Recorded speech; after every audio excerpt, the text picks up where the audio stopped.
Good evening. Guten Abend. I hope you can all hear me. Good evening. A very warm welcome at the Austrian Cultural Forum, New York.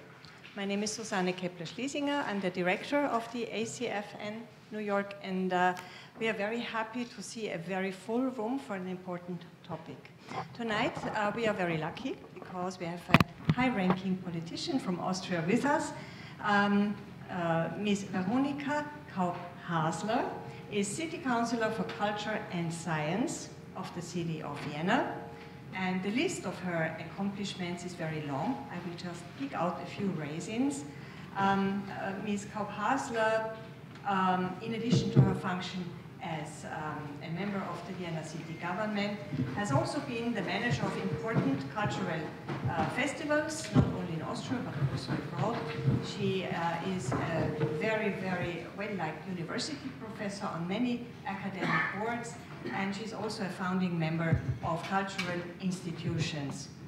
She also worked as a curator and, of course, as a patron of the arts in general. The second person I would like to introduce is Mr. Wolfgang Renner, and it is thanks to his personal dedication to broaden and deepen the networks of Austrian and American experts on digital humanism that, oh yeah, that's a mistake. So it's due to Mr. Renner's dedication that we can celebrate this evening here, and I think now is the moment to thank both Mr. Renner and also Ms. Kaup-Hasler and all the panelists we will meet in a few minutes to being with us. So I invite you to join me for a big round of applause.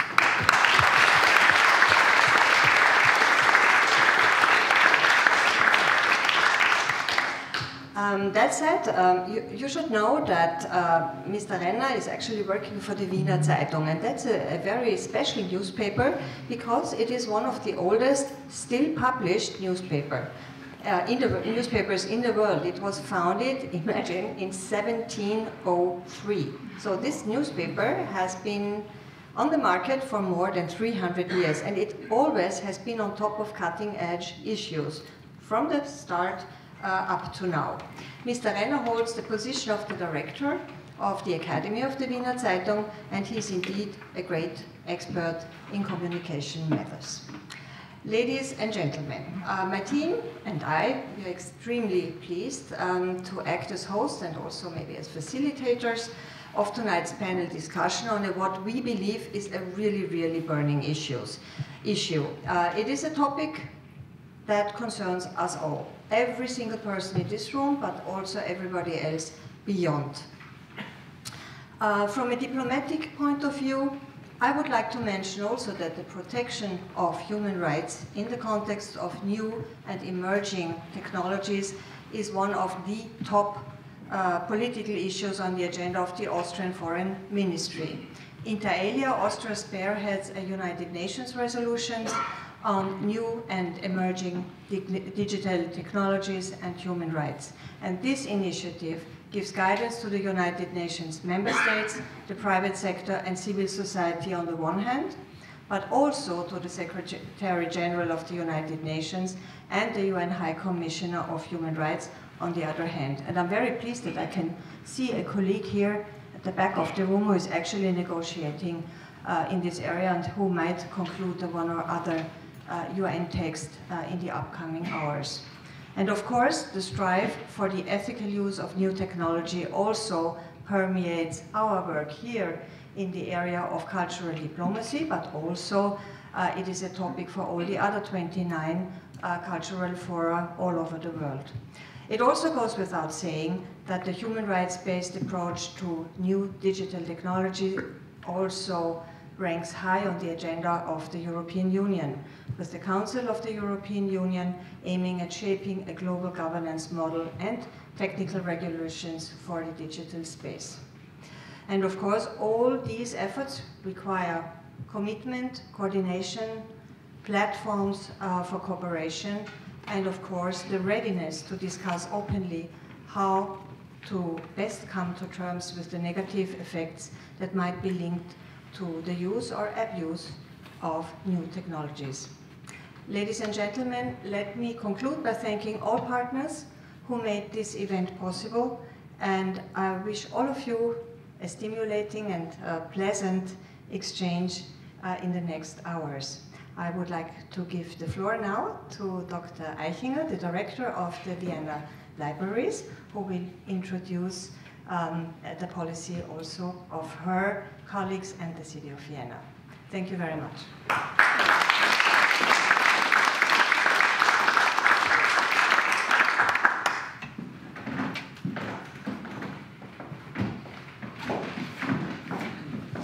Good evening and a warm welcome from my side. Thank you, Mrs. Susanne Schlesinger, Kepler-Schlesinger, for hosting us here this evening. It's a great honor to be here. This event is organized in cooperation with the Vienna newspaper, and as the director of the Vienna City Library, which is an archival library, of course, we collect and archive the newspaper since it was published in 1703, yeah? And we hope we do so in the future in the printed version as well. Okay, it is my honor to welcome you to a Vienna lecture. It's a Vienna lecture about digital humanism, and it's the first Vienna lecture ever being organized outside Vienna. The Vienna lecture is the format of science communications and knowledge transfer in Vienna for 25 years. It is an event format with free admission that brings science to a broad audience. It's well adopted in Vienna, and the objective of the Vienna lecture has always been to encourage debate on a broad societal level between scientists and public. Just a few numbers. Over the last 25 years, because the Vienna lecture have an annual this year, they are 25 years old, more than 1,500 lectures with over more than 5,000 speakers from all continents have been organized in Vienna. Today we will talk about digital humanism, which is a key issue in the city of Vienna, not only on a scientific level, but, and that's the big advantage of it and the big outstanding point, on a political level as well. Before I hand over to Veronika Kaupasel, the city councillor, will introduce you to digital humanism, and you will see a video shortly in which a couple of Austrian scientists and experts try to state what digital humanism means for them, what it is about, and also try to give an example, because it's a very abstract notion, and this evening really tries to get into interaction with you and bring digital humanism to a broad public. Thank you.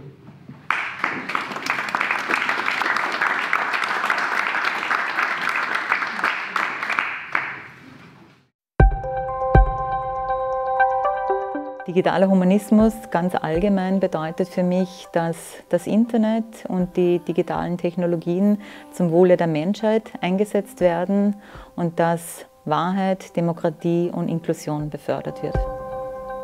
Für mich bedeutet digitaler Humanismus, dass die Bedürfnisse des Menschen und Grundrechte des Menschen im digitalen Raum genauso gültig sein müssen und wichtig sind wie im analogen Leben, und gleichermaßen aber auch die Verantwortung füreinander und für die Umwelt ebenso relevant ist. Rechtlich ist insbesondere relevant, dass alles, was mit dem Digitalen kommt und alles, was entwickelt wird, mit der EU-Grundrechtecharta, aber auch mit der Europäischen Menschenrechtskonvention kompatibel ist. Ethisch ist der digitale Humanismus weiter als nur eine Grundrechtsprüfung.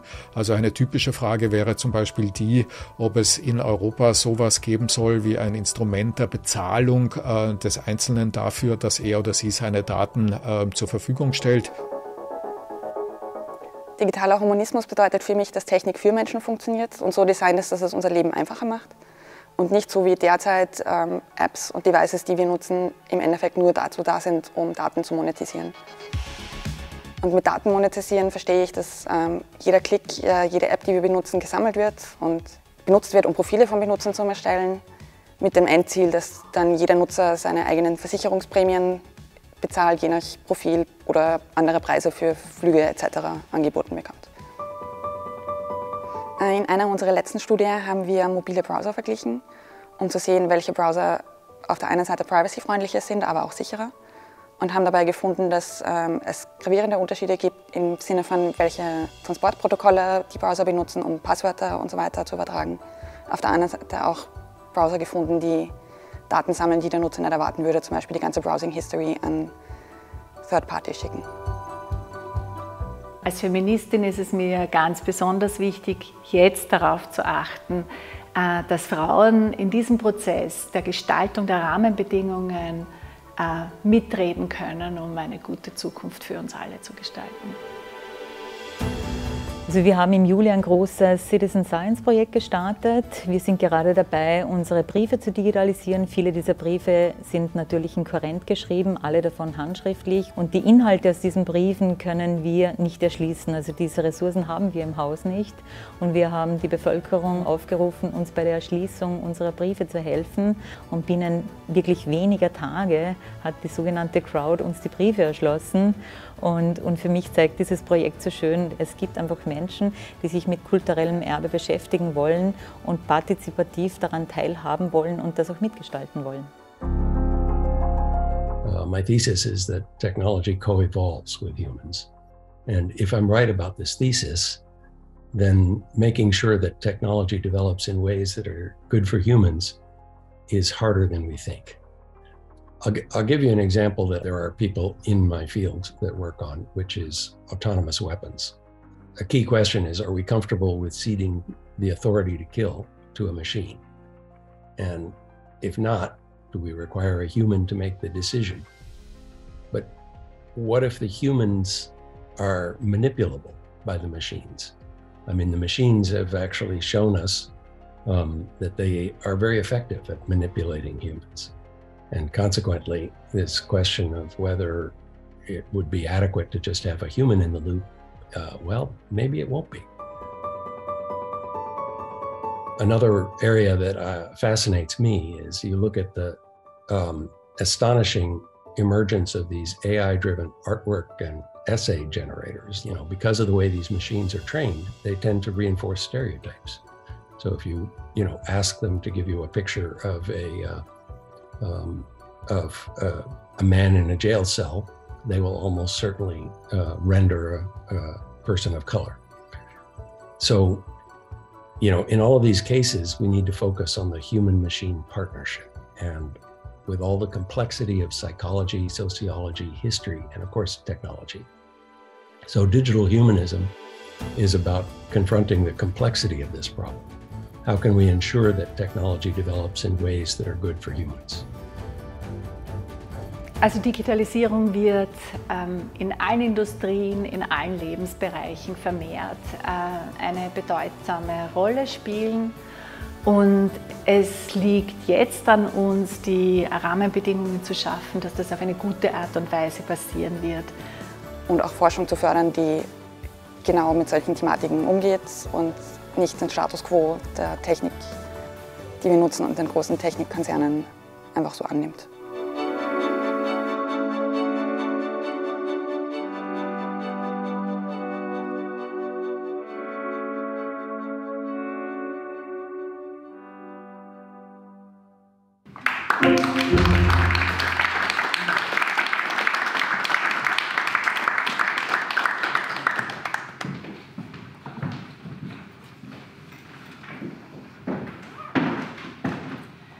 Good evening, everybody. I'm very pleased to be here, and I thank you, Mrs. Kepler-Schlesinger, for hosting us and for hosting this event, which is also in the digital room and space, so we will have it soon in the internet. I am the Counselor for Culture and Science. What does that mean? We are in a city in Vienna where we have extraordinary funds for research, we contribute to knowledge production in many, many ways. And one of the issues which I found very ardent in my constant dialogue with the scientific community was that we need to do something in the digital world to focus on humanism and human issues in the digital world. It's more than only talking about ethics in that field, but really implementing it in our daily life, in our structure, also in what we do as a city. So what we try to find is that we foster basic research and also applied research. So there is a strong combination of administration, work, and the science community, and we try to put the digital humanism in as a regulative for our agenda. And we all face a time where we too long waited and observed what is happening in the digital world, and we felt like, okay, we are the victims, or we can't do anything about being determined by private agendas, by private interests. But there are so many legal issues, so many questions about what has been done and what is being done about our data. How is it used? How are we manipulated? Can we prevent fake news, hate speech? And there are many negative effects in a digital world, which also is wonderful and enabling us in so many ways. So there's a lot of praise also in what we have now in this new technology, but we lost track. And the thing is, it is really about what a municipality can do, what can a state do in this time when we lost at least 2 decades of not watching, not trying to implement legal issues we have in the analog world into the world of the internet and of the digital world. So I think this lost sovereignty has to be regained. We have to work on putting human issues in the center of the new development of technology. And what does it mean for a city? We put a lot of money into that issue on the scientific field. So we have implemented a 10 million fund to support competitive research projects, research groups, and research programs. And we try also to make calls on the lost faith in democracy, also in the science communication field. So it must be something which is where researchers work on how can we speak in an easy to understand language to others, to make understandable what is the need and the core of digital humanism. Therefore, we also published this publication, which is really newly printed. We have it somewhere, and we will spread it out. It is a publication, you find it on the tables down there. Yes, looks like this.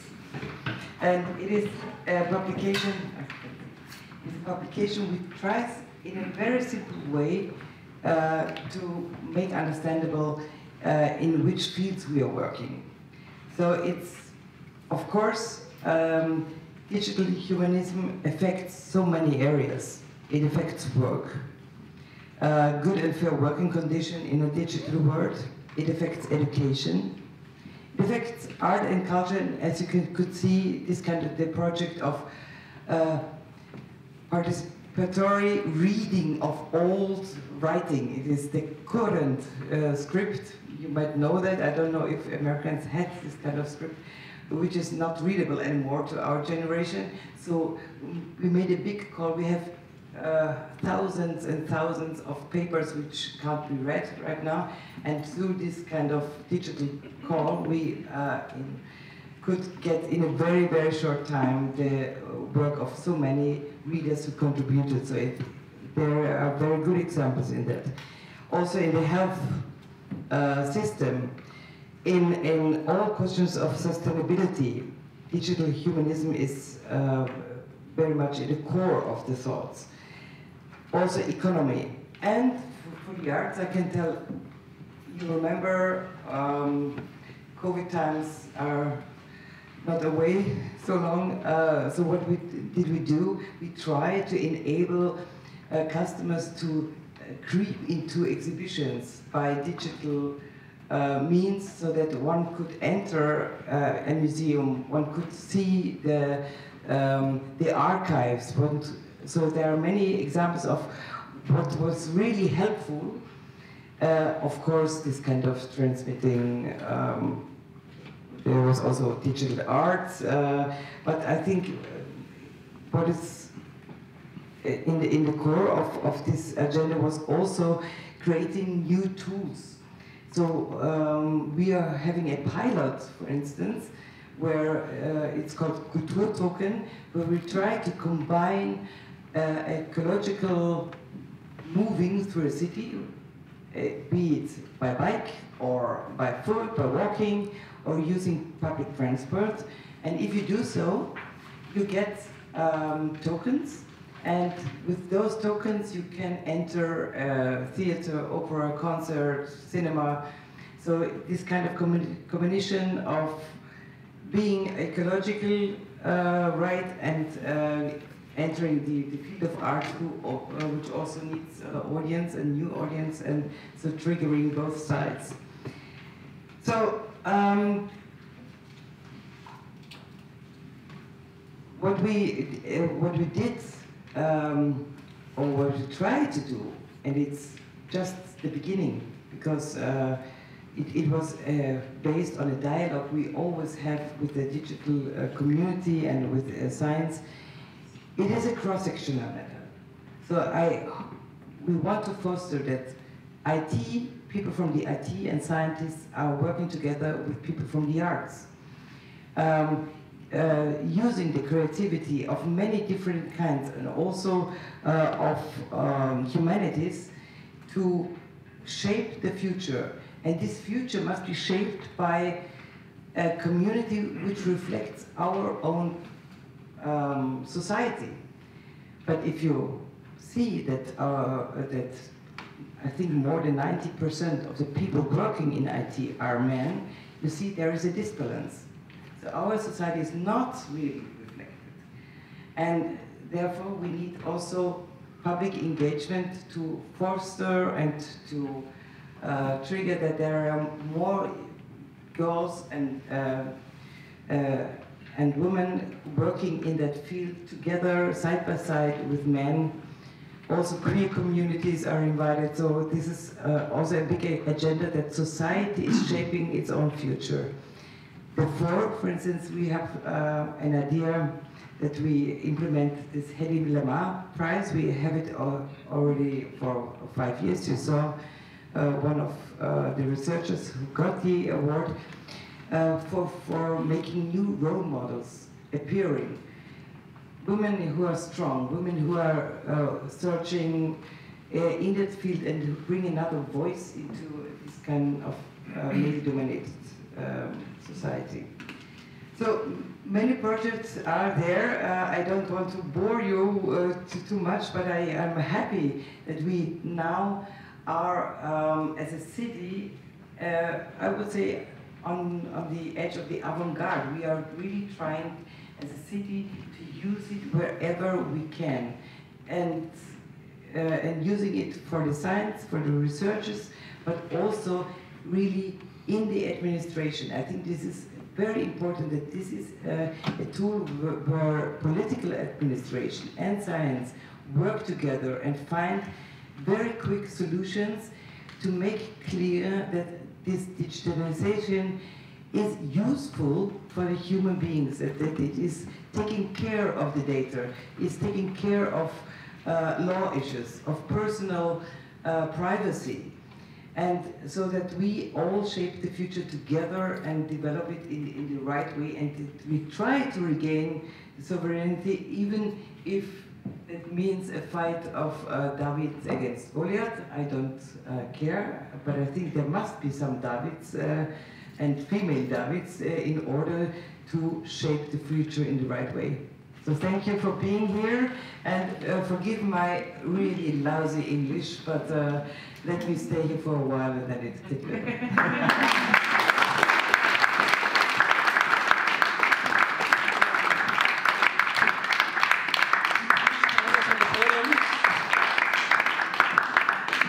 Could you please, the panelists,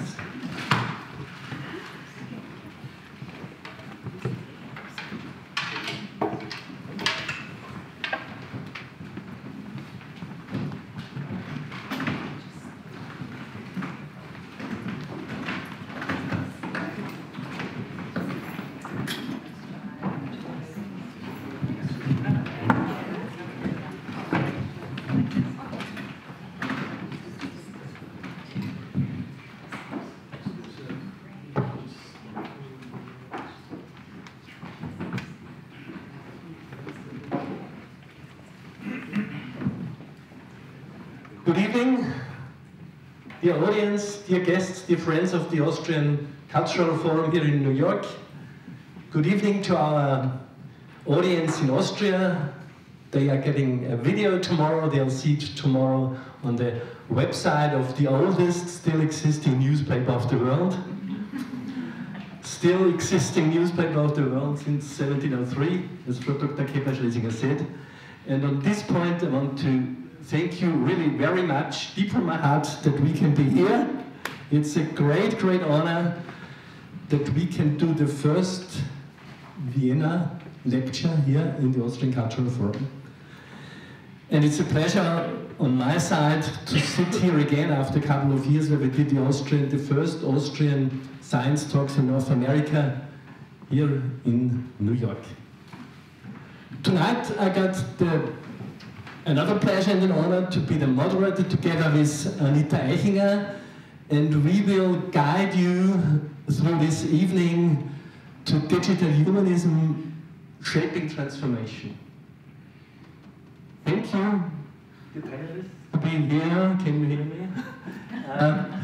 First of all, I would like to say, in Europe we are talking about that we are at the turn of an era. Because of digitization, because of globalization, and we are at the crossroads of the future. So one of the questions over here is, for tonight, is the digital world open, fair, is it diverse, is it sustainable, and is it democratic? And all our experts here on the podiums, they're from different research and scientific fields. They will hopefully give us answers. First of all, give me a short time to introduce you to our panelists. I would like to start with Veronika Karpasler. She already was introduced to you. Thank you, Veronika. Thank you very much. Edward Lee. Edward Lee, he's Professor for Electrical Engineering and Computer Sciences, University of Berkeley. A great honor that you came here from far west. Christine Marizzi, she's Director of the Community Science BioBus.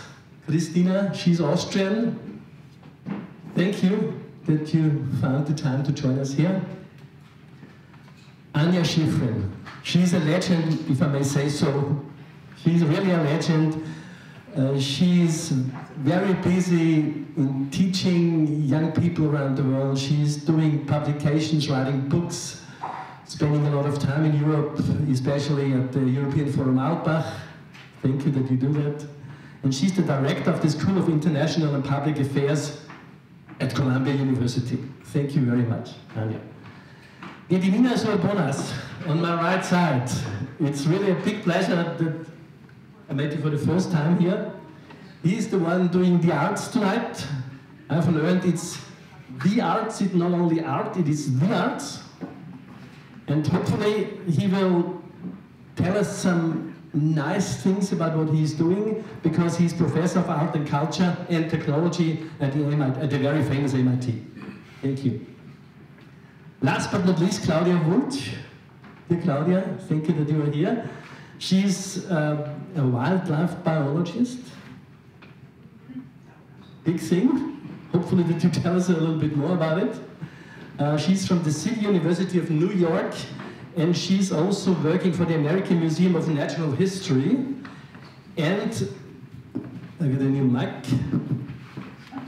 Thank you. And she's also here together with Christina for the, is it working?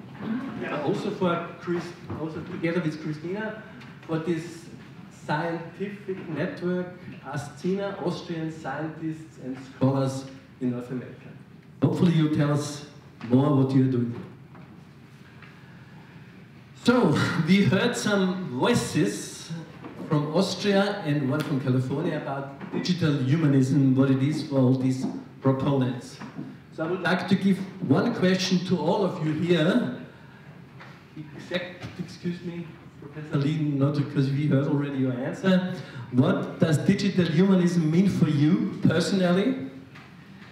And in your research field or in your working field, could you give us maybe a special example, what you would say that digital humanism or an experience is for you? Maybe Anya, can we start with you? I don't have to do anything. It's just, okay. Is the microphone up? No. Big man. Big man. No, they don't do it from remote. How about this? It's magic. Maybe. Take it in here. Thank you so much. Okay, good. I mean, I can bellow because I teach, but I'm being recorded, so I won't give you my teaching, shouting voice. Yeah, I thought that the first question also relates for me to the question of digital humanism.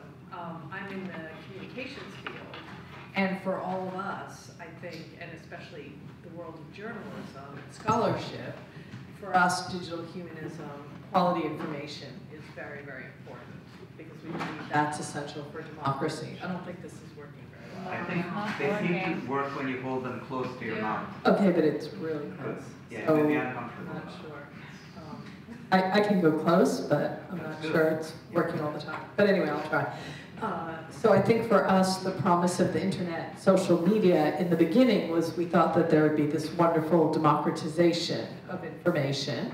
And then we saw all the downsides that everyone's familiar with, of the sort of pollution of the information sphere and the rise of disinformation. I don't think this is working. And so for us now, we're very focused on how can we protect the quality of information and promote democracy that way. So I think that's part of what digital humanism is in my field right now. I feel like it's said what I have to say. Digital mic.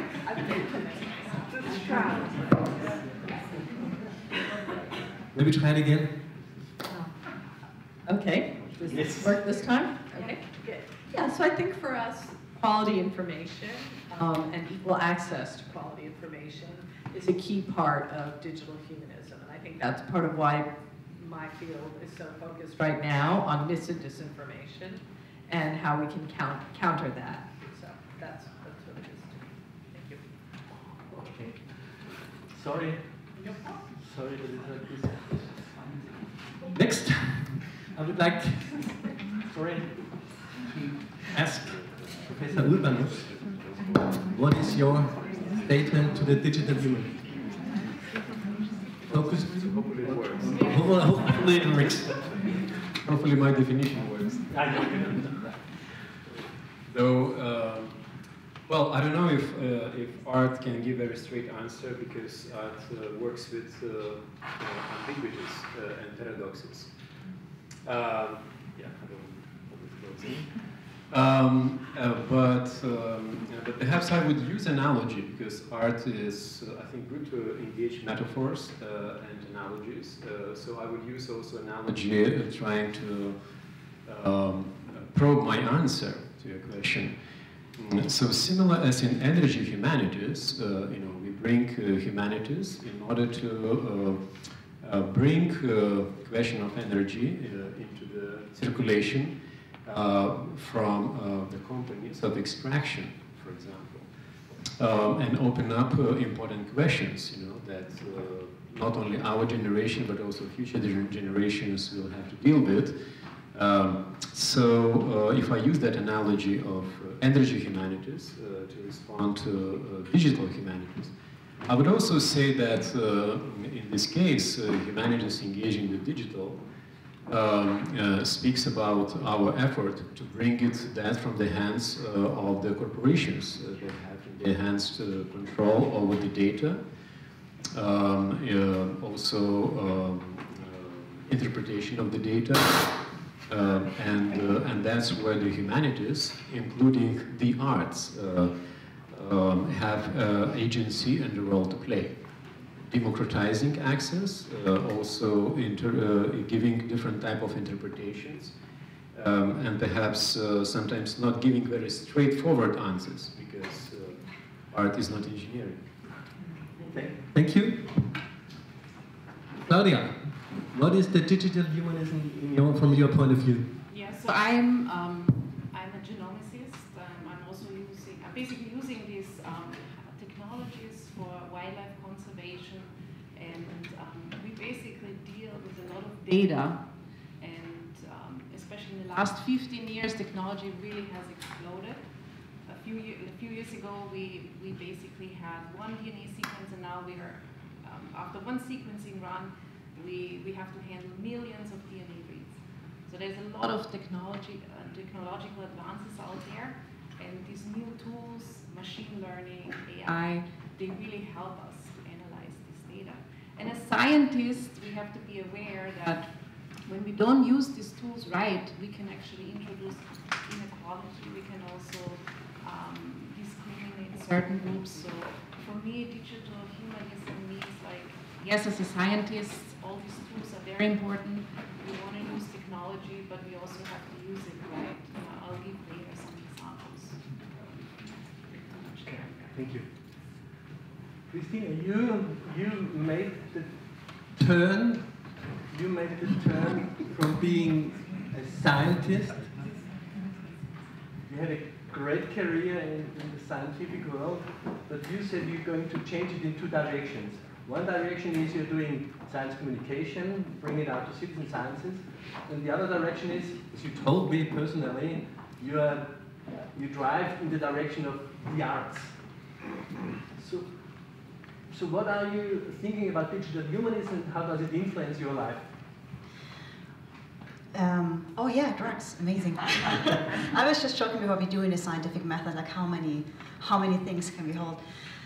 Yeah, I mean, I'm generally interested in, like, bringing many different stakeholders together, because, I mean, as Edward said in the video, I mean, one of my main questions is, like, how can we make things complexity conscious but also human centric?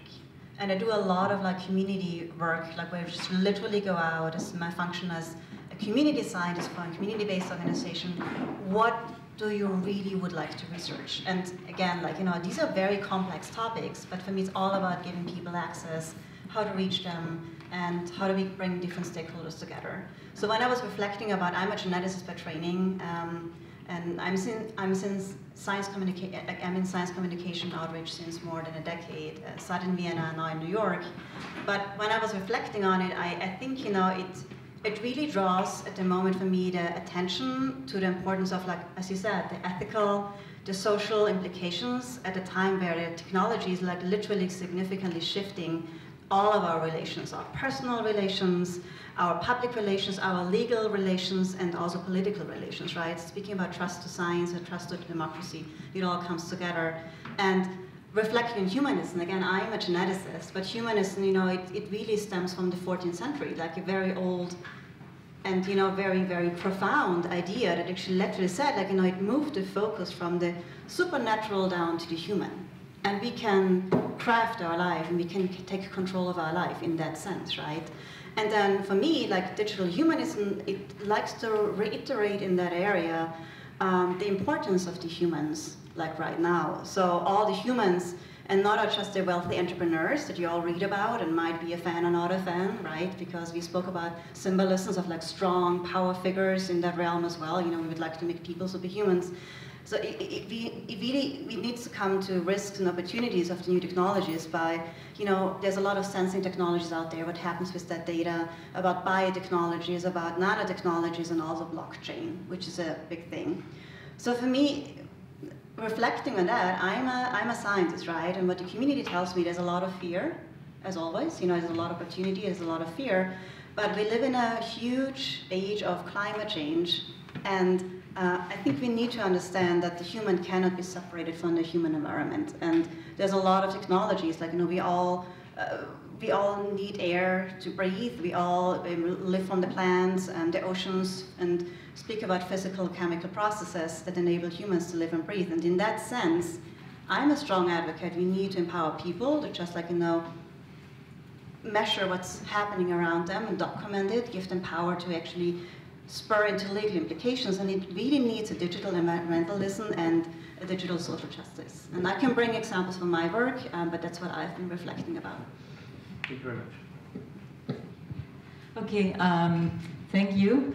I would like to open up the discussion again, or bring it back to 2019, because there was a starting point of digital humanism in Vienna. There was a manifesto on digital humanism written at the Technical University at a workshop where scientists from all over the world gathered, and one of the scientists was Edward Lee. And I would like to ask you, Edward, what the manifesto is about, and why did you write it? That's a wonderful question, and I think that these things come about rather chaotically, but it was largely the force of Hannes Werthner, who was the dean of the School of Engineering there, and I think we had a lot of wonderful conversations before these workshops over dinner with a few of the TU Wien faculty, and realized that that computer scientists were not really fully grasping the potential impact of the work that we were doing. There was this, I think, realization that, you know, people were talking about the technology that we were working on becoming an existential threat to humanity. And it became really important then for us to kind of grow up a little bit and stop just being, you know, tinkerers with technology that are impressed by the cool stuff we can do, and start to really understand the implications and the way that the technology affects the society, excuse me, and the culture. I really resonated with what Christina was saying about the fact that the technology really does change the cultural landscape. It changes the way people do things. It changes the way people relate to one another. And I'd like to comment on your, you know, art is not engineering, because I think I've come to the conclusion that engineering isn't engineering either, in the sense that, you know, for most of my 40-year career in engineering, I've harbored this illusion that I was making all this top-down intelligent design, conscious decision-making, crafting these engineered artifacts, and I was completely oblivious to the way that the technology was changing my own thinking. And this feedback loop between the technology development and the way that that influences the subsequent technology development through its cultural changes as well as through its technological changes. And we're much less in control of technology development than many of the engineers like to think. And things happen, I think, in a much more Darwinian, evolutionary kind of way in technology development, which makes it a lot harder to sort of deliberately control.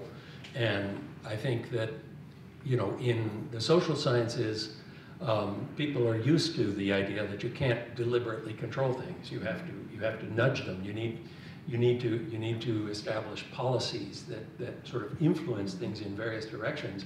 We're not used to that as technologists. We like to think we're actually in control. I've come to the conclusion that we're not.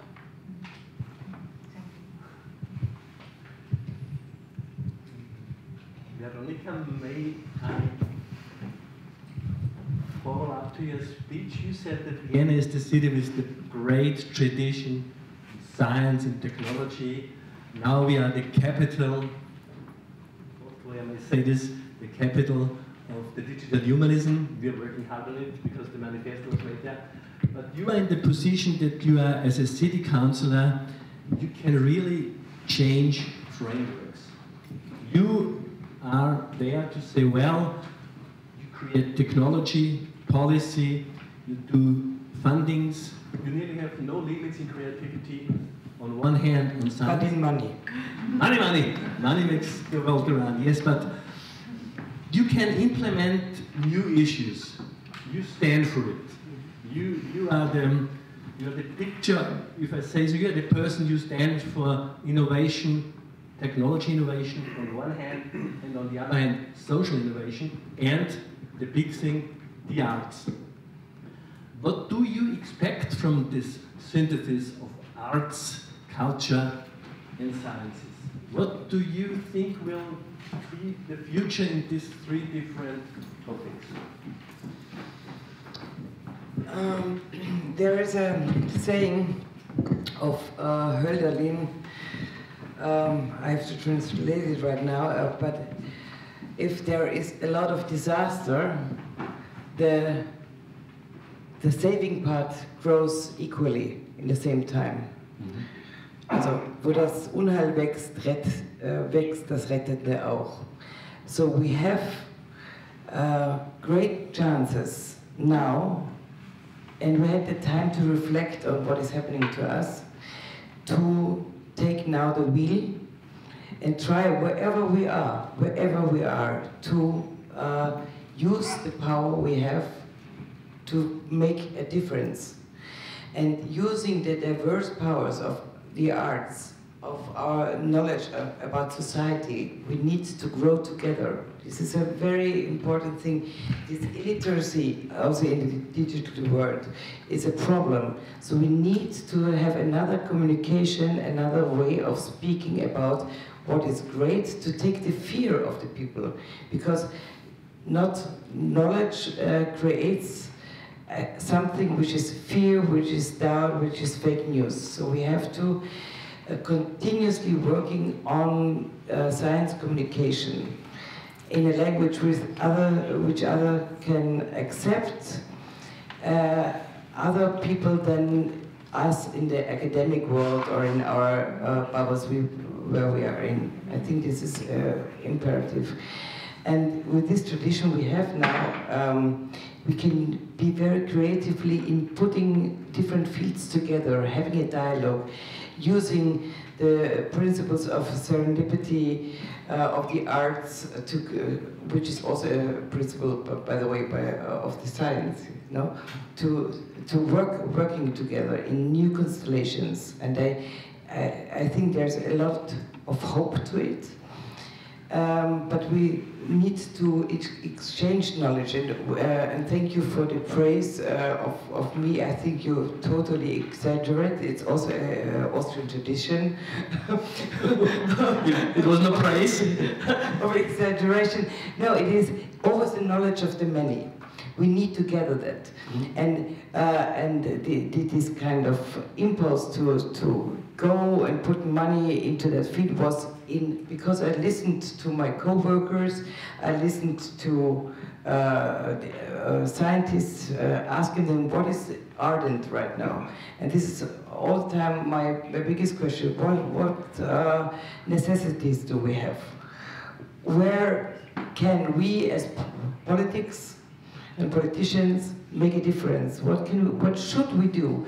And we should really be close to the scientists of our time. We did it also in the COVID times. We listened to them to take the right measurements.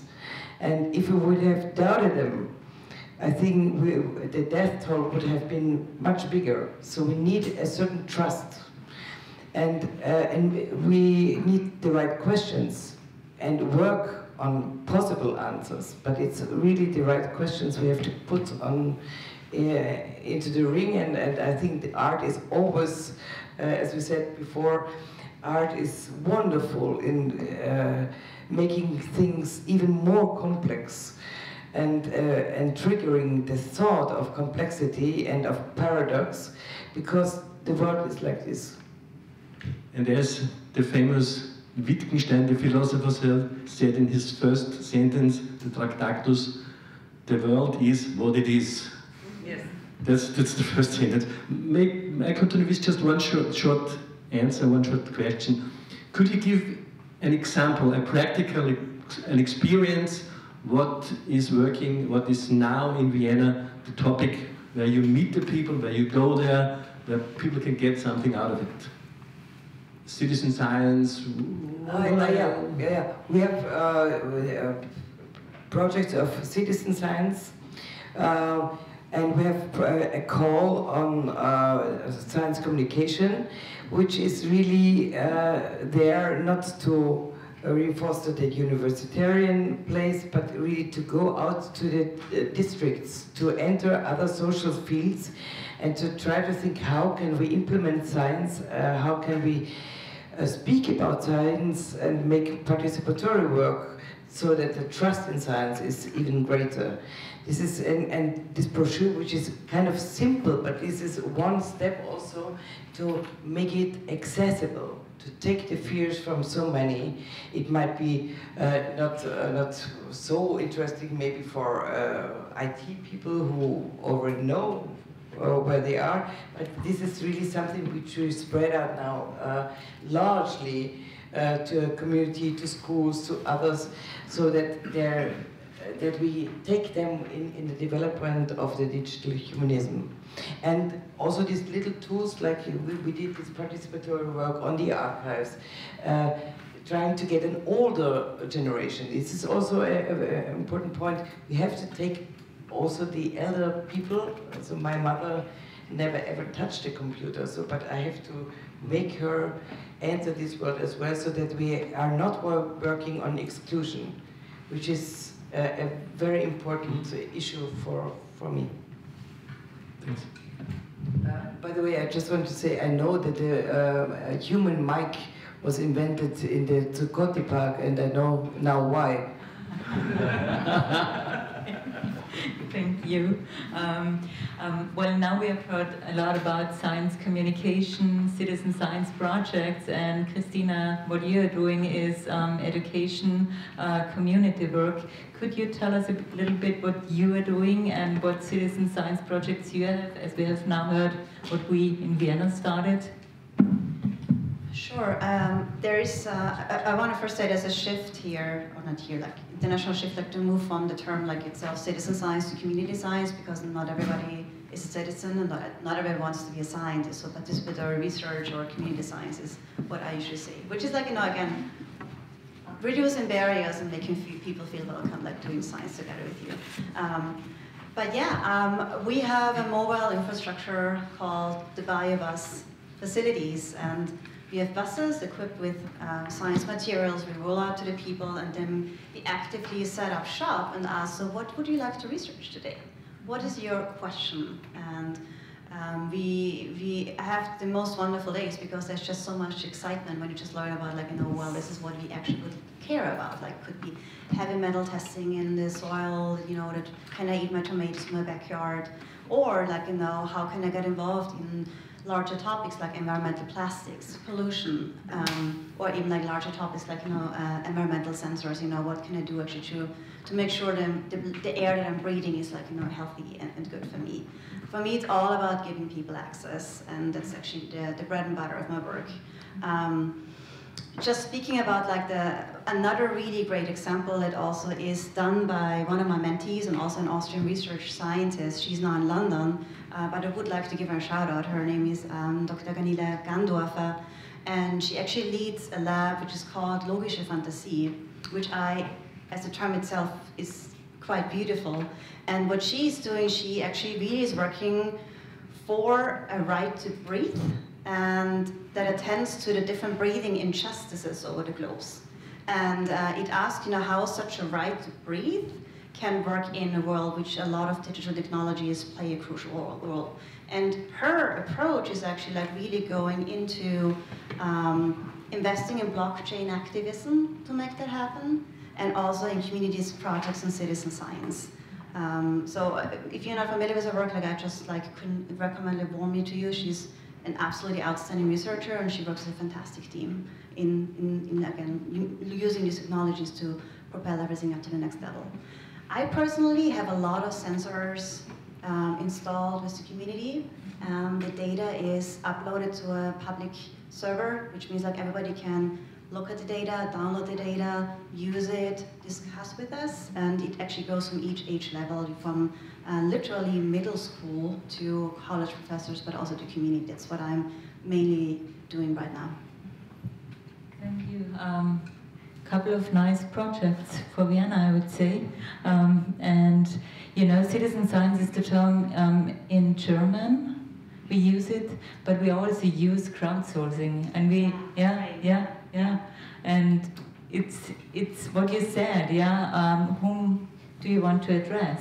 With citizen science is high level, and crowdsourcing is just more basic, and you invite or address more, I guess. Yeah, okay, thank you.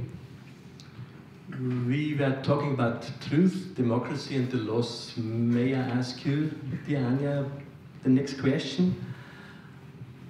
All over the world, really all over the world, there's an extremely loss of democracy and trust. In 2019, the London School of Economy, they published a report in which they say, in a very short version, there are not very many pure democratic countries, and the loss of trust is the crucial point. So you are at the Columbia University, a professor, and how do you think about these filter bubbles, alternative facts, alternative truths? Are they influenced by digitization, or what's the trigger behind? And what do you think will come out at the very end? We are in a descent flight at the moment. So what will happen?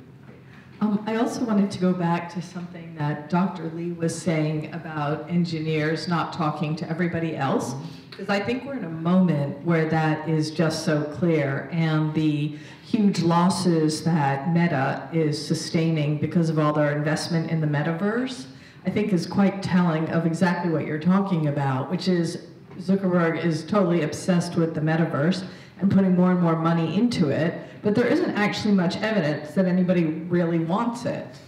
And so I think we do have in the US this sort of unfettered technology companies that are building all of these things that we don't know if anybody really wants or needs. And so I think your point about seizing control of some of this technology so that people can use it and make it what they actually need in their lives, I think it's very important. So I think this initiative is really crucial.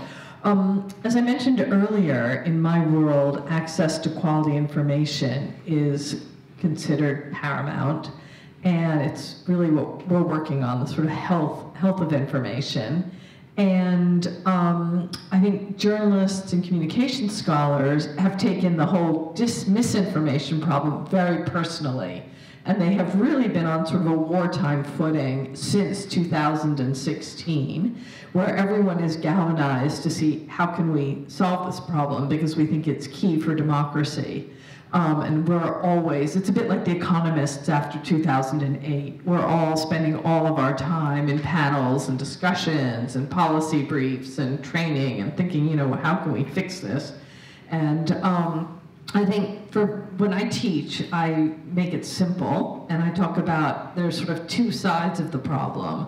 So what I call the demand side, which is people seeking out or receiving, wanting dis and misinformation. And then there's the supply side of controlling what people get. And so I think there's some analogies to what you're all talking about, because the demand side efforts are things like journalists going out into communities, talking to their audiences, helping them create stories themselves, hearing what they want, trying to teach media literacy so that people understand what quality information actually is, and hopefully will want that, rather than the sort of mis and disinformation that we all believe is sort of polluting the body politic and public discussion. And then the supply side, maybe we'll get to later, is much more what the Europeans are doing right now in terms of things like the Digital Services Act, the draft AI law, and the Digital Markets Act. In this country, we're not really regulating at all. I mean, obviously we have the privacy law in California, but we're not doing the kind of regulation that we're seeing in Europe. And this whole question of will it become a global standard, and would that be good for other countries, is something we're also thinking about a lot. In fact, we're planning a conference at Columbia at the end of March to bring the European regulators here, but to also bring regulators from Latin America and from Africa and Asia to find out what are the experiences from European countries, and what can be, you know, if GDPR was so difficult to enforce in Europe, what hope is there, for example, in African countries? So those are some of the things we're all thinking about right now. Sorry, that was a long answer. No. One more, because the New York Times, they made the so-called innovation report a few years ago, and then they were asking young people and students, how do you consume political news? And the answer was, if news are important, they will reach me. I think that's absolutely right. I think that is, for young people, I think news and information it's very ambient. Yeah. But I ask myself, as coming from the oldest newspaper of the world, what's going to happen with journalism? What's going up there? Because if people say if news are important, they will reach me, they are trapped, because they got fake news, they got alternative facts, and so on. Yeah, it's been really interesting talking about Twitter these last couple of weeks in my classroom, because so many of the students are just so surprised. Like, it never occurred to them that Twitter could be ruined or taken away from them. And that surprise was kind of surprising to me, because what did you think when it was a private company that wasn't regulated, that controlled the public square? But they're sort of shocked, and they're kind of waking up and seeing how dangerous this kind of ownership system is. And then today they were saying to me, well, did the US ever have laws? And I was like, yeah, we used to have we used to have loads of laws, and they've been whittled away over the last 40 years very deliberately. I mean, we didn't have the laws that Europe can have, obviously, because we have a First Amendment, but yes, we had loads of laws that all were taken from us. Okay. But they ask the same questions in Europe. What about the laws? Yeah. I think regulation is a topic to which we should come back in the last round, probably, because it's a very important topic in digital humanism.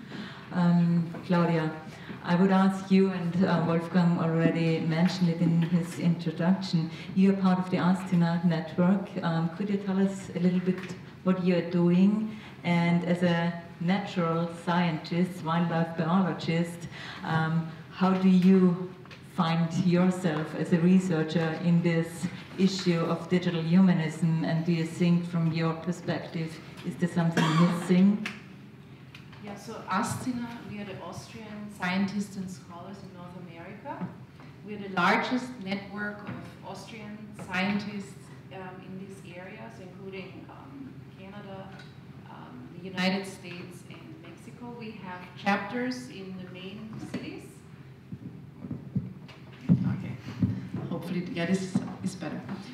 We have chapters in the main metropolitan areas and some regions. Christine and I, we are the chapter heads of the New York greater area. Astina chapter, we have scholars from many different disciplines, social sciences, medical research, like you name them. We support young scientists coming in. We have a Astina mentoring program. We connect junior and senior scientists through that program. We also have Astina Awards. So we do a lot of things. We have strong ties back to Austria. promoting knowledge transfer between the US and Austria. And going back to your question, so I think generally as a scientist, we don't, in our busy life, we don't think enough about this topic. And Christine and I will, when we have our next meetings with our members and also with the whole organization, I think we'll bring this topic up. We use a lot of technology, but sometimes we don't question it. And I think by not questioning, we can basically increase inequality, discrimination. Just want to give one example, not necessarily from my own research. I do a lot of animal research, but we use like same technologies for human. And if we use machine learning, for example, for identifying successful job applicants, we sometimes don't question the algorithm, how the algorithm was actually trained, what's the training data set. So what does it mean to be a successful applicant? Maybe the training data set has a lot of Caucasian men, not so many females. So anyway, so it's just one example how these technologies, they can be very powerful, but we have to use them carefully. And sometimes as a scientist, you don't have the background knowledge to do that. So I think collaboration with computer scientists and also other disciplines is really key. So, so this is just like some thoughts as a scientist coming from genomics and doing like basic research. So yes, these technologies are really important, but we have to be careful to apply them in the right way. Okay, thank you. So this is you as a natural scientist calling for interdisciplinarity with engineering, and you, Edward, call for the same thing. It's a big issue, interdisciplinary approach in digital humanism, yeah? So it's nice to see that both of the ends, sozusagen cultural sciences, natural sciences, social sciences, and engineering, they all call for an interdisciplinary approach to the problems we face as a society right now. But it's up to you now. It's up to me. It's up to me, yes. It's your turn now, talking about the arts. One of the key demands of digital humanism is to bring in more of the arts. And as you said, what is in the heart of the people, you said before, in the heart of the people are arts. It's really great. So we have learned that it needs the arts to be creative, to be non-linear, to be unconventional, and to be brave. It's very important. So what do you think that the arts could do that they become really the driving force in the topic of the digital humanism? How could the arts bring in their issues and change the things?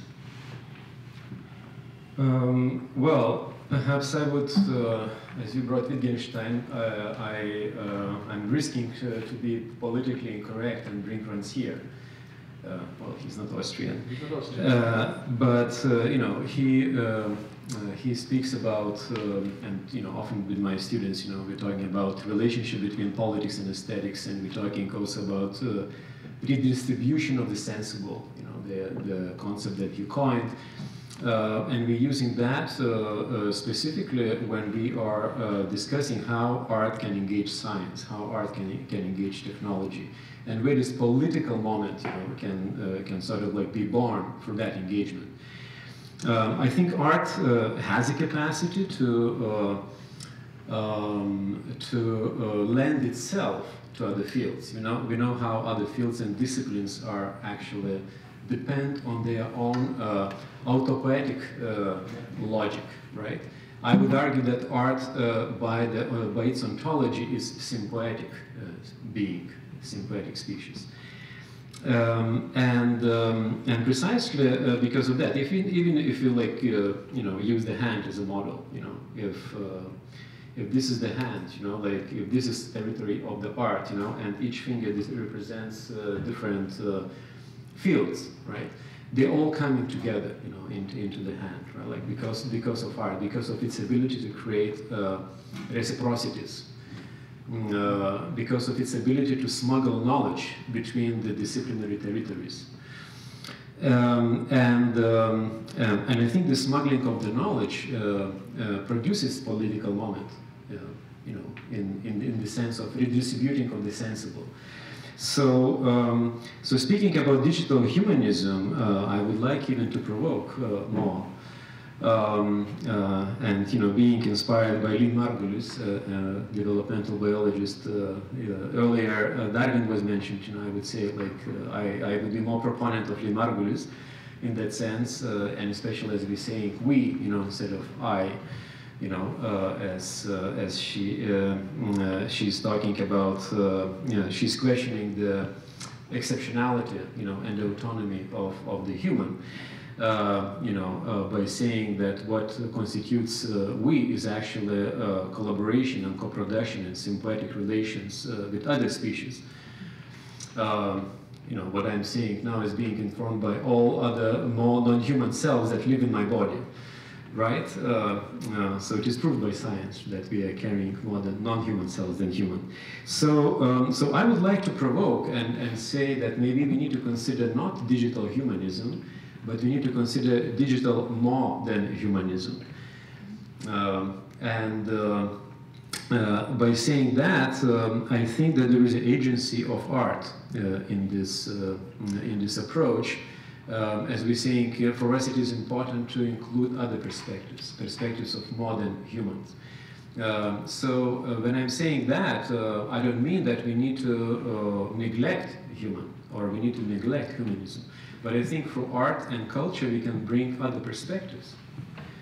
Through artistic intelligence versus artificial intelligence, that's another AI.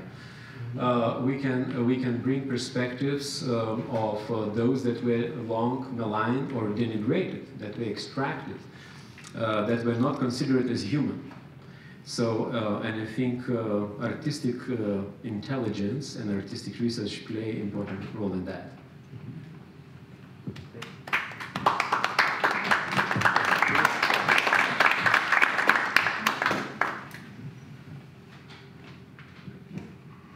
Look at.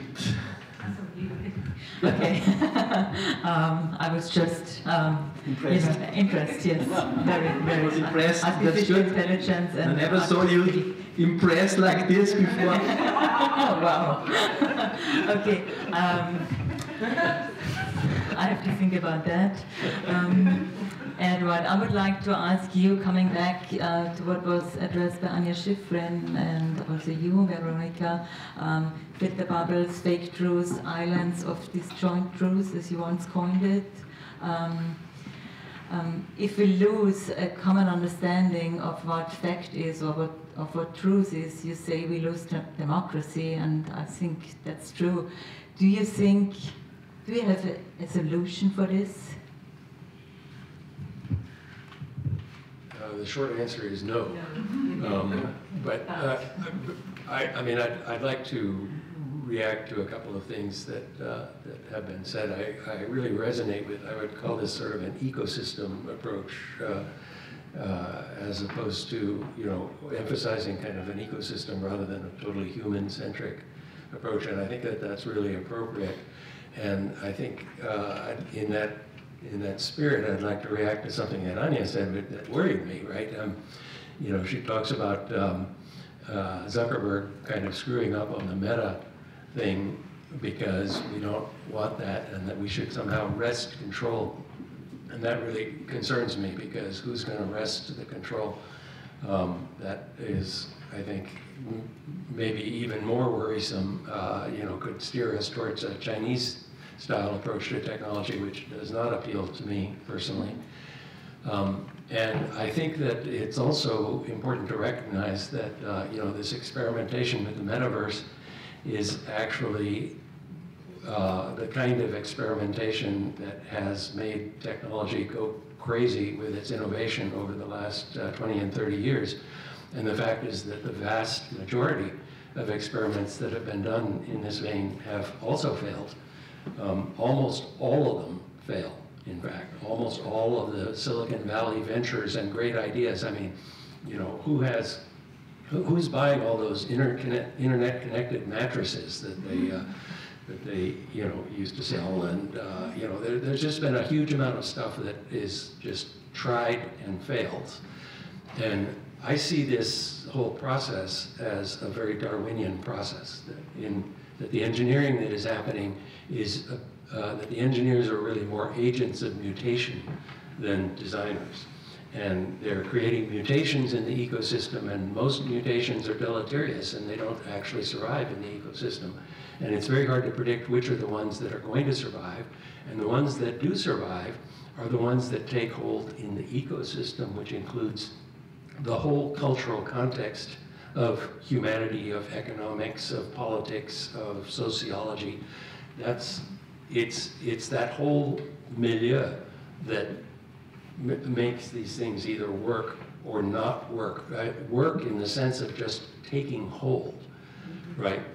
Not necessarily work in the sense of being anything anybody wanted, right? And I think that the key message in digital humanism is to try to tilt that a little bit more towards, instead of it just taking hold and just working in that sense, trying to get it so that it is something that at least some of us want.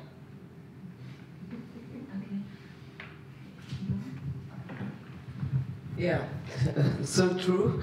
But I also think that we still should not take the main algorithms for granted, and there is maybe the point when artist comes into play. So diversify the algorithms, questioning them, being playful with them, disturbing the highway of certain algorithms by counter algorithms. Maybe this could also be a way where we all together get more diversification and thus more democratization. And this kind of research will not be paid by the guys of Silicon Valley, no? So by private enterprises, but maybe there is really, this is a task for the public sphere and for a city or a state saying, we try to give you time and the money to make to develop counter plans, counter ideas, other ideas where we've tried to find some rules we agree upon, so that we can find ourselves again in these new developments. Okay. Can I just make one comment? But I actually helped in evaluating proposals for digital humanism initiative funded by the city of Vienna. And I was extremely impressed by the creativity in the proposals. And I think that's really what you're speaking to, is that the Silicon Valley venture capitalists are not going to be focused on the creative aspect, the creative possibilities. They're focused on the monetization, right, which is going to narrow the vision. And I think that needs to be complemented with public investment. And I think Vienna's been leading the way in doing that, thanks to you. But may I follow up? Do you think that we need, or that we are at the crucial point now, that the regulation is needed from the state maybe, or from the city of Vienna? Could this work? Well, from the city of Vienna for the whole world, it's a little bit challenging. No, you never know. Yeah, but I would need, let us all together work on regulations, yeah. Which doesn't mean that we destroy the fun factor, but that we need something to reorganize us as a society, because the threats are incredible. And what we see, how elections are manipulated, how also the cyber criminality is one of the biggest threats we have. We need to go against that, and therefore we need a bunch of great creative people coming from diverse backgrounds, working together to defend ourselves, but in a positive way, not passively, but really actively shaping, trying to go against this determination we all face. And to be honest, Europe really was too passive for 20, 30 years. We just looked what is happening and had no share in it. And Europe was also there missing as a strong voice. And so I hope for this kind of international crossover, hybrid, creative bunch of people working for the future. And I'm positive that there will be, that with this waking up moment which we have right now, that we now take action really and positively together, and we spread the word. We try to spread our dossiers, our ideas, our calls, so that maybe there is also on the UN level an interest in that, so that we put it on the next European and UN level. But they say, usually they said data is the new oil. Now they say data is the new power. So if you look at the big five, this is power pure. Yes. So I think that we need a regulation, and if it works just to spread out some good news, I don't know.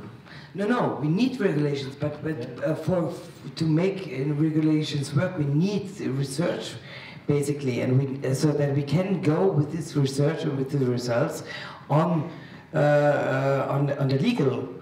On the legal side. Yeah, of course we need, because we in the analog system we have regulations. We know if I slap you now, I go to jail maybe. No. What?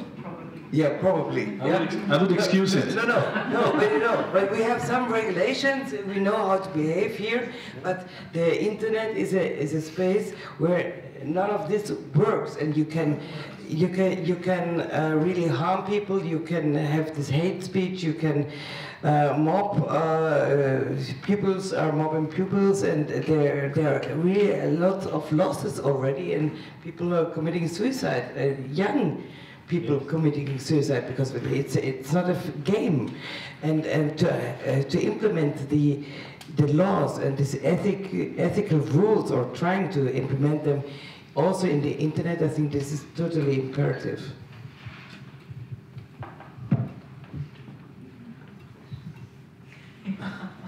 Now you are confused, Wolfgang. I'm never confused. I think the maybe respectful disagreement, but I do worry that the call for more research is a delaying tactic, right? So the big tech companies were always, when they appeared in Congress at hearings, said, well, Congress didn't really understand what we do. They're not very sophisticated. They really shouldn't regulate us. And, my take is, just because it's complicated is even more of a reason to regulate, right? Like, we don't say, oh, I don't understand pharmaceuticals, or don't really understand banking, or I don't understand aviation, I'm not going to regulate. We say, okay, this is really complicated, so we should. So I think there's enough, we know enough now to start regulating, right? I mean, there's so many things like privacy, the business model. We haven't really talked about that so much here, but it's not just about like what people want and what we all think would be nice. It's that there are monopolies and advertising models that are driving a lot of toxicity. So I think dealing with all of that, disclosure, all of those things are things that we can be doing right now, even if we don't have like all of the perfect research that we might want. If I could chime in on that, I agree completely that we need regulation. One of the challenges with regulation is that it's really hard to get regulation in place, but it's even harder to get it removed. And so if you put in regulation that doesn't really accomplish what your objective is, and maybe even backfires and accomplishes something that you really didn't want, it can be really hard to reverse that. And maybe a good thing to do would be to try to figure out how to make it a little bit easier to undo regulation so that we can experiment a bit. I think there needs to be some experimentation. So I think that's what the lawyers always say, and that's what lots of people say, right? Better to have no laws than laws that are bad that we can't get rid of. But also that's not exactly how policy making works, right? People put in policies all the time that maybe aren't the right policy. I think also, and I'm not saying we should all go throw everything just in case, but I think that what the Digital Services Act is doing is pretty basic. I mean, all they're saying to the companies is, you know, you had several years to self-regulate, you didn't actually do it, so now it's time to do a risk assessment of harms, and then tell us how you're going to deal with those harms. Like that, I don't feel like seems, you know, that coercive. And then there's all these choices that they make, like not hiring content moderators in languages that aren't English. That is a business decision. That they could do that if they wanted to, and they chose not to, just like they choose, you know, Amazon or Meta or all these companies or Google or Apple, you know, chose not to pay taxes. So I think there's a lot of basic choices that have been made into the system that have helped create the problems that we're facing today. Yeah.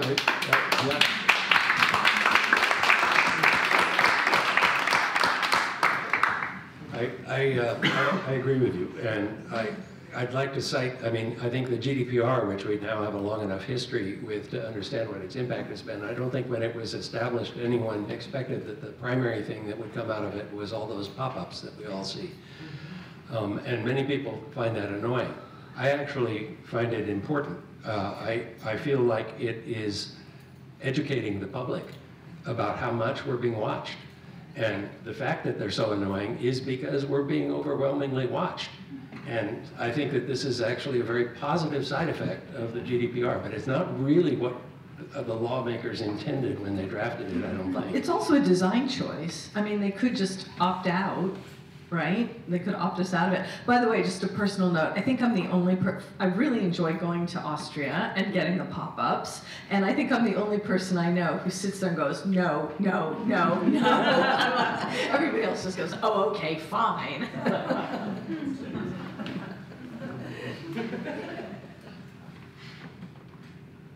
Well, now there's the point. If it's okay for you to ask our audience, do you have any questions? Please wait for the microphone. It's very important. Over here, back there. I think the ability to permit innovation is in fact very important, but you know, Jeff Bezos driving across the country and deciding to sell books on the internet looked like a crazy idea, and he's changed the world. So I think it's important to have that freedom, but I think there's another whole matter of issues that is on the horizon, and that is when you have companies like Twitter and Facebook that are kind of embedded in the cultural fabric of the country and in fact the world, that are now dominated and controlled by two single individuals. That Musk has a lot of money, he has a right to buy what he wants to, but here he is, he can do what he wants to with Twitter, and that affects communication across the spectrum in our country and in much of the world. At Meta, my understanding based on media coverage is that Zuckerberg has voting control that essentially allows him to do whatever the heck he wants with the company.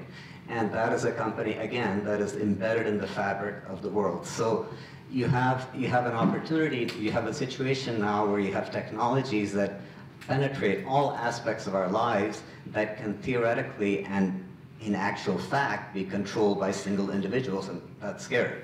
And you know, how does regulation deal with that? I don't know. I don't think anybody has the answer. My guess is that during the Industrial Revolution, when things were changing so rapidly and with such magnitude, that there was a long period of time before regulation caught up with what needed to be done on behalf of society, not just the people making money. And we seem to be in a similar situation now, only that the speed of change is quicker and the magnitude is bigger.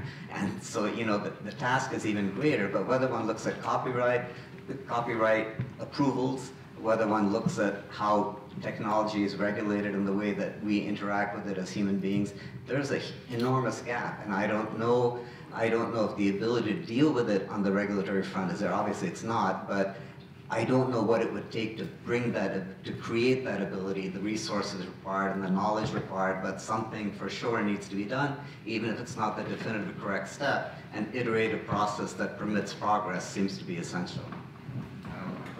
Okay. Over there. The issue of regulations, since we're speaking about Twitter and regulation, I think regulations most of the times come from governments or from society when there is a real problem. They put traffic lights when they see a lot of accidents. They put regulation in place when really push comes to shove and there is no other way because it's just gotten very dangerous. For instance, on the issue of blockchain. Blockchain is unregulated. There is a serious problem now. Everybody's talking about the crypto. It went down, and of course it went down. It went up and down because there is no regulation. People are taking their money, they're putting it somewhere else out there in another country. There is no taxation. So regulation usually comes in when there's a serious problem. And I think, for instance, blockchain, if it will not be regulated, it will die. If it will be regulated, it will probably succeed. So that's one of the things that I want to say on the regulation issue. And then, as being a European American, and I bring an example that I've noticed in my career. I was working for the Vienna State Opera as a PR man for many years, coming from America. And it occurred to me when I went to Europe, why the European companies are more artistic, why there are so many opera houses in Germany. And there are only 5, 6 of them in America, which is a huge country and much richer. How come most of the creative choreographers are Europeans and not Americans? So I realized that in Vienna, for instance, at the Opera House, they hire me when they do not need a PR man. Because Vienna State Opera is sold out all year round. But all year round is losing money every single day except the Opera Ball and the Nutcracker. Constantly. We're losing money every single day. Then it occurred to me that, of course, if there is a huge pipeline of money and a government that supports the artists have the right and the freedom to really create art, and they couldn't care less about the box office. In this country, however, we only care about the box office. When you care about the box office, the artistic freedom is somewhere mediated. The food they produce is more digestible. It's more for the common Joe Schmo versus for the sophisticated crowd that will go to see Wagner for 11 hours from 5 until midnight. Here, when they did the Rheingold in the Metropolitan Opera House, they had to chop it up. They could not do it 24 hours Rheingold because there is a short attention deficit disorder in America. That's why TikTok is succeeding in America. On the issue of the democratic thing, when somebody's paying $45 billion to buy Twitter, there's democracy out of the window. He's going to have to put some monthly charge. But once you put monthly charge, it's no longer free for everybody. And therefore, there's a huge compromise there. Those are the points I wanted to make. Okay, thank you. Over there.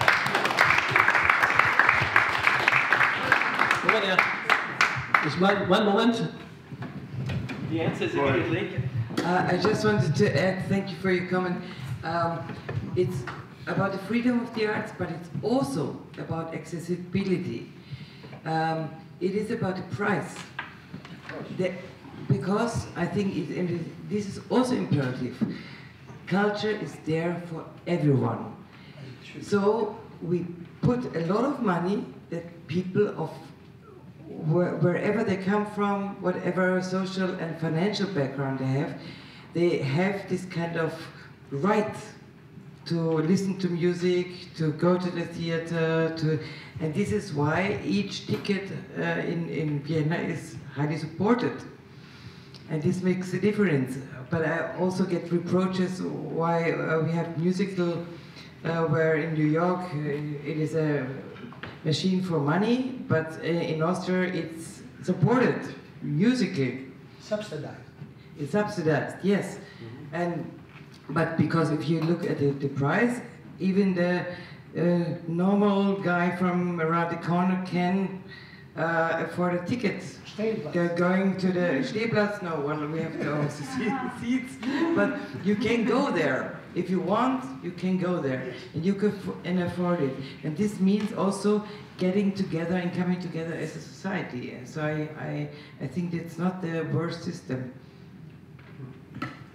Can I just add an anecdote that this is a bit dated, but about 20 years ago when DARPA was having the grand challenges with self-driving cars, and you know the real agenda under the hood was robotic warfare, right? That's what they were interested in developing.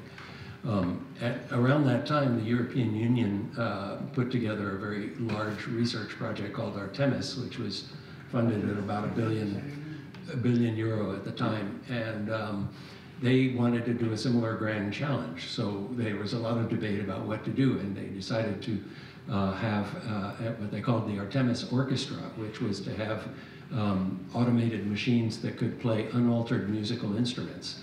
And at the kickoff meeting for this, which they invited me to give a talk at, they had an example of such a thing. It was a piano in the reception area that had a bunch of solenoids driving the piano keys. And they had it playing Schoenberg because that's the only thing they could find where no one could really tell how well it was doing. 12-tone music. Very good story, the 12-tone music. Christina. Yeah, I know now we're all talking, right? I want to also reflect, I'm still waiting for the flying cars, right? We also had this promise of flying cars back in the day.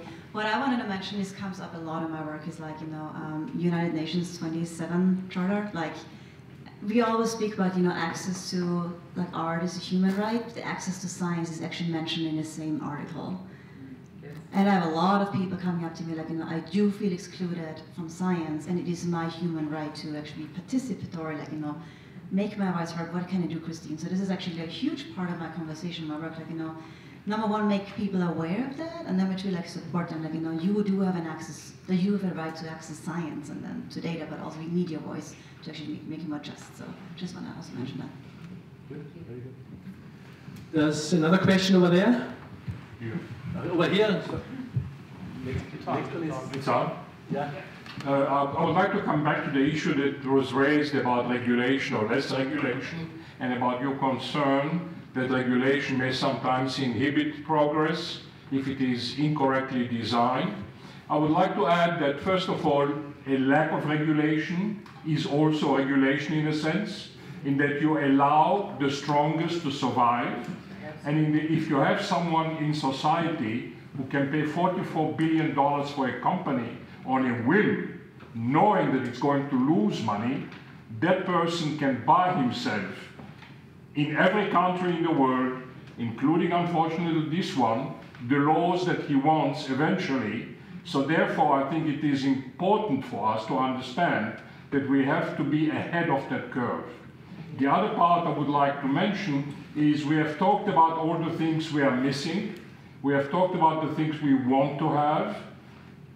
We also have to recognize, however, that every development, every new development we have is also misused by part of society, which is another reason to try to control the process in a better way.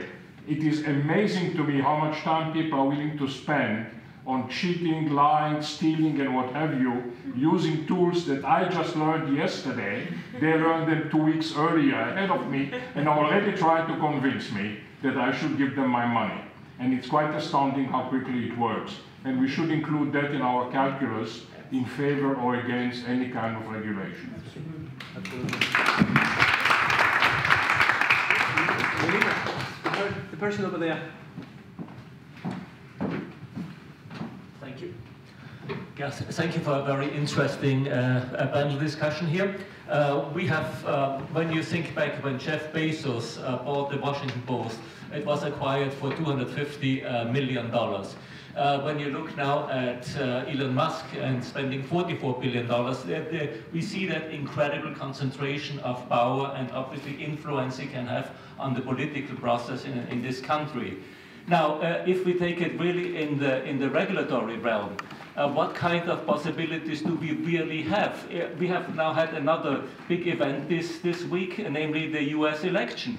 So when you have, I don't know if anybody was following somebody like Herschel Walker, which is the candidate from Georgia for US Senate.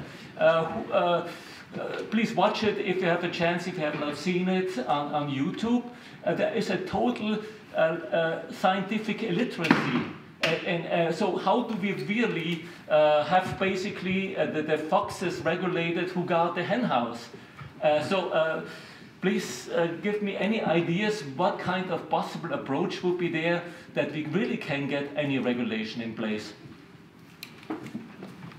With this particular problem, in my opinion, the way to prevent this Twitter takeover kind of phenomenon is through taxation.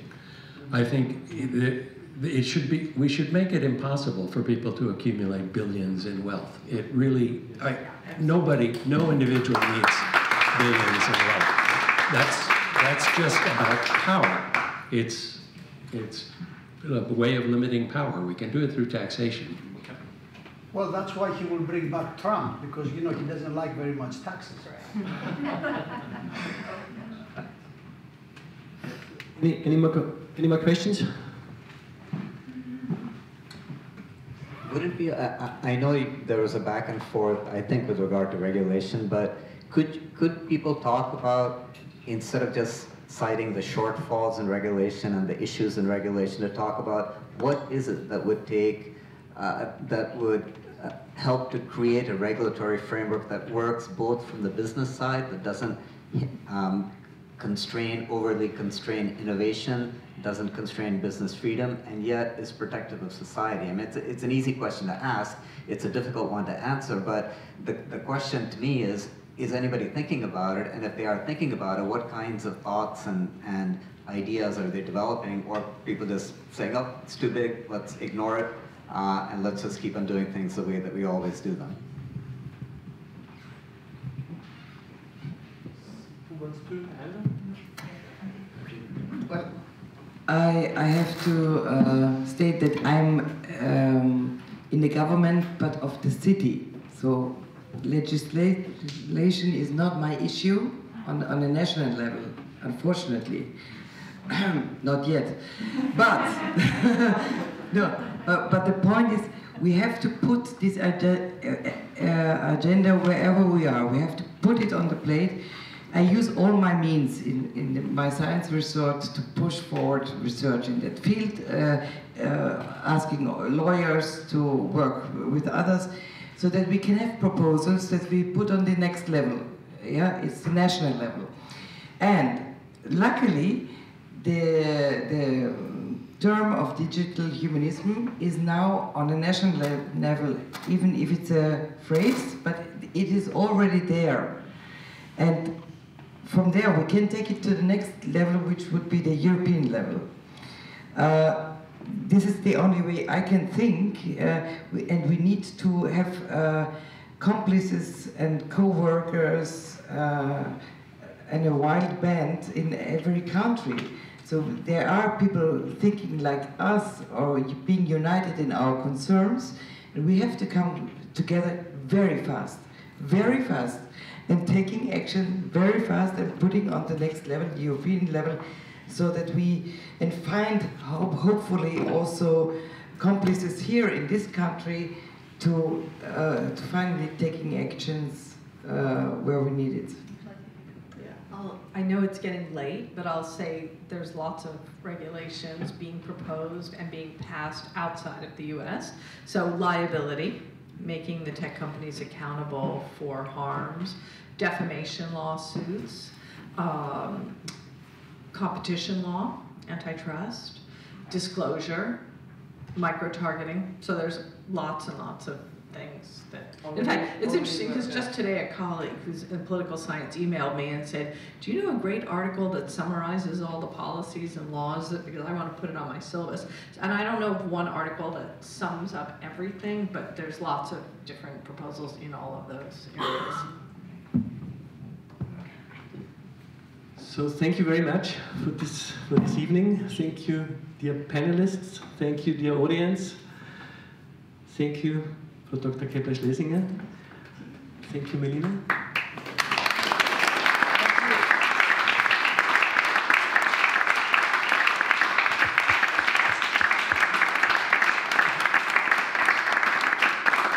And thank you for having a drink and a little snack outside. Hope to see you there. Thanks for coming. See you soon again here in New York or maybe on another stage. Have a good evening. Bye-bye.